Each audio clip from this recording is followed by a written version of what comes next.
Sa baka panalo yun, mayroon tayong ginawang unit dito. Binala nating sus sa lagayan ng olay. So ito yun. Yan. So ito yung ating finished product na na-install natin. Pero hindi namin na-vlog kung paano ilagay kasi trial to sa amin. Pero success naman. Yan.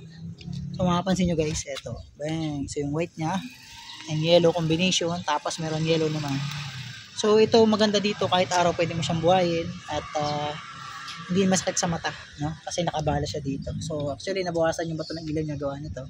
Pero at least meron siyang additional light. So ang ganda niya kasi napakalakas ang ilaw na to, tapos nailagay natin dito sa part na to.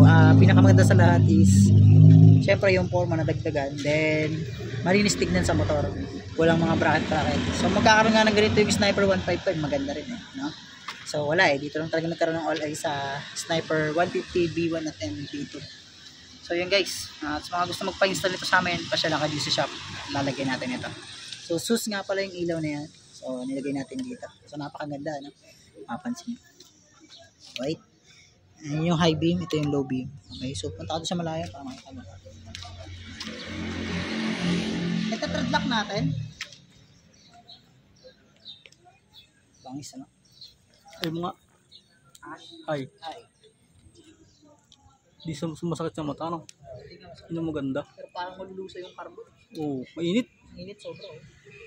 Pero pag bubuhay, natakbo na. Oo, pag natakbo na. So maganda yung yellow. Saka pwede mo siyang gamitin sa araw. Hindi nakakasira sa mga kasalubong mo. So hindi ka makaka-distract. So yung maganda naman dito, para hindi ka visible. Lalo na pag overtake kayo, napakalaga ng ilaw na yellow. Pa nag-overtake para napapansin tayo ng mga sasakyan. So yun lang mga panalo. Peace.